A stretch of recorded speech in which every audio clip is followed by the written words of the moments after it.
The Star-Lord-class Jumpship holds a significant place in the history of interstellar travel within the Ionosphere. Its immense size, advanced docking capabilities, and luxurious accommodations make it a unique vessel among its counterparts. Despite its rarity and high maintenance costs, the Star-Lord continues to serve primarily as a military vessel, renowned for its role in recovery operations and its notable cargo capacity. The sheer expense of purchasing and maintaining a Star-Lord, however, has kept all but a handful of these craft in the service of Successor States or the clans.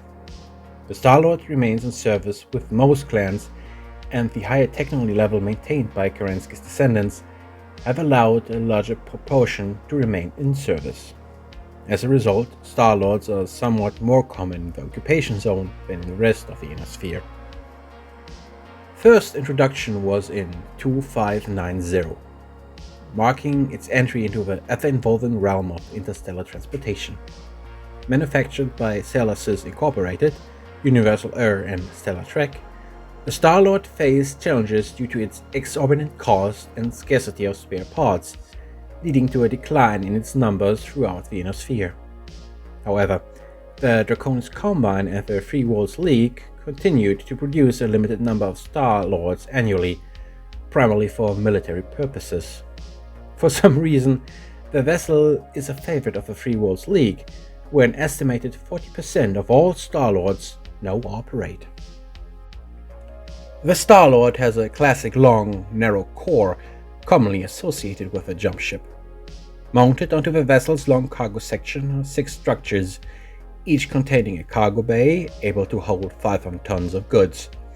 At the end of each structure and facing away from the ship is a docking hardpoint for dropship attachment.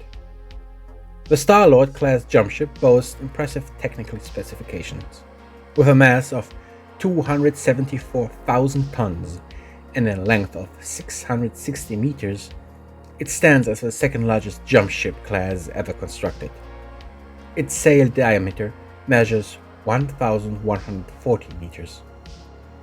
But Star-Lords are known for problems with their jump sail deployment. They also have rather small fusion engines, which means quick charging the jump drives takes at least 48 hours. From a logistical standpoint, the Star-Lord has 100 tons of internal fuel, enough for 25 days of slow transit thrust at 0.1 g, and it should be quite adequate for station keeping. With that healthy cargo hold, a Star-Lord has some level of independence. One distinct feature of a Star-Lord is its 6 docking collars. Only the Monolith with 9 and the Leviathan with at least 7 exceed this dropship capacity. Even among warship, it is a capacity that is not very common, making the Star-Lord one of the heaviest haulers available. But the really interesting thing is that the docking collars of the Star-Lord class are equipped with grapples that facilitate the guidance of approaching dropships, even those as massive as 10,000 tons. The system operates by firing a set of large electromagnetic grapples when a dropship approaches. These grapples assist in keeping the approaching vessel in line for docking. When used on vessels of 10,000 tons or less, these high-strength grapples and cables can actually reel in the dropship. However, the electromagnets are not strong enough for larger vessels.